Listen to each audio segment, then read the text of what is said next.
नमस्कार दोस्तों, आज हम बात करेंगे दिल्ली एनसीआर के उस सांस की जो अब साफ नहीं रही। हवा में धूल, धुआं और स्मॉग का ऐसा जाल बिछा है कि सांस लेना मुश्किल हो गया है। लेकिन इस बार मामला सिर्फ हवा का नहीं बल्कि लाखों लोगों के दिलों का भी है। वायु गुणवत्ता प्रबंधन आयोग यानी कि CAQM ने हाल ही में एक आदेश दिया कि 10 साल पुराने डीजल और 15 साल पुराने पेट्रोल वाहनों को पेट्रोल पंप पर ईंधन नहीं मिलेगा। सुनते ही दिल्ली एनसीआर के पेट्रोल पंपों पर अफरा तफरी मच गई। लोग परेशान, गुस्से में और सवाल पूछ रहे हैं कि आखिर ये फैसला क्यों। देखिए, CAQM का मकसद साफ है कि दिल्ली की हवा को बचाना है।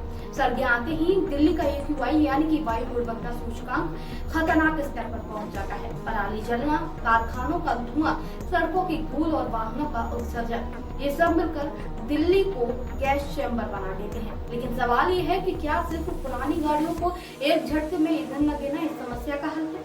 सोचिए एक मध्यम वर्गीय परिवार के बारे में जिसके पास 15 साल पुरानी पेट्रोल कार है।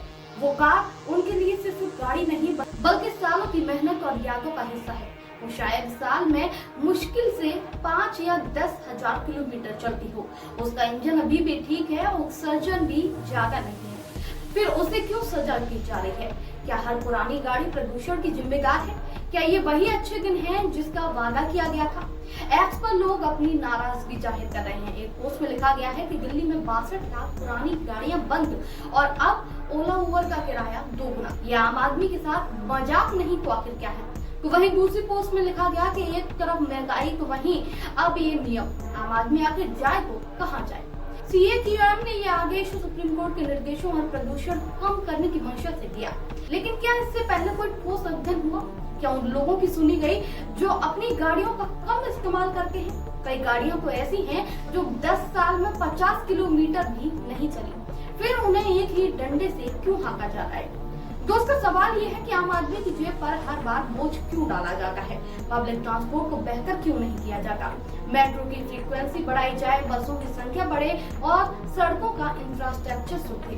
दिल्ली में प्रदूषण का सिर्फ एक कारण नहीं है। सड़कों की धूल, ट्रैफिक जाम, पराली, कोयले, लकड़ी का धुआं, ये सब मिलकर हवा को जहरीला बनाते हैं। ट्रैफिक जाम में गाड़ियां घंटों तक रहती हैं और धीमी गति में उत्सर्जन कई गुना बढ़ जाता है।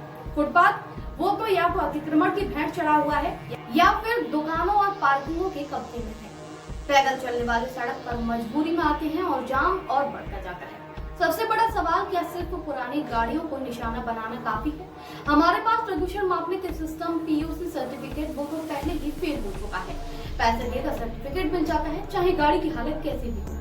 क्यों ना वाहन निर्माता कंपनियों को इसका जिम्मेदार ठहराया जाए, जिससे आम आदमी की जेब पर बोझ थोड़ा कम पड़े। उनकी सर्विस सेंटर, वर्कशॉप और मैकेनिक्स को उत्सर्जन जांचने के आधुनिक उपकरण दिए जाए। हर गाड़ी की सर्विसिंग के दौरान उत्सर्जन की जांच हो और सर्टिफिकेट देने का हक भी उन्हें मिले। सरकार और कंपनियां मिलकर इसकी निगरानी करें, कैसा रहेगा?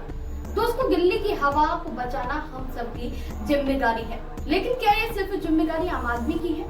क्यों न सड़कों को बेहतर बनाया जाए, ट्रैफिक जाम कम किया जाए, पराली जलाने के विकल्प ढूंढे जाए। क्यों न वाहन कंपनियां कम उत्सर्जन वाले इंजन बनाए। जनता को परेशान करने से पहले सिस्टम को दुरुस्त करना होगा। दोस्तों, हमें चाहिए हवा, साफ हवा, लेकिन इसके लिए न जनता को सजा देनी होगी, न ही एक दूसरे पर दोष मढ़ना होगा। सरकार, कंपनियां, हम सब मिलकर एक बेहतर रास्ता निकाल सकते हैं। दिल्ली की सांसें बचाने का वक्त है और ये तभी होगा जब हम सब साथ हैं। दोस्तों, शहर हमारा घर है और इस घर की सड़कों पर सांस लेने का हक हर किसी को है। लेकिन ये हक तब तक अधूरा है जब तक सस्ता, सुरक्षित और भरोसेमंद पब्लिक ट्रांसपोर्ट नहीं होगा। आप क्या सोचते हैं? क्या ये फैसला सही था या इसे सोच समझकर लागू करना चाहिए था? कमेंट में अपनी राय जरूर करें। इस वीडियो को ज्यादा से ज्यादा लाइक, शेयर और सब्सक्राइब करिए। जय हिंद, जय भारत।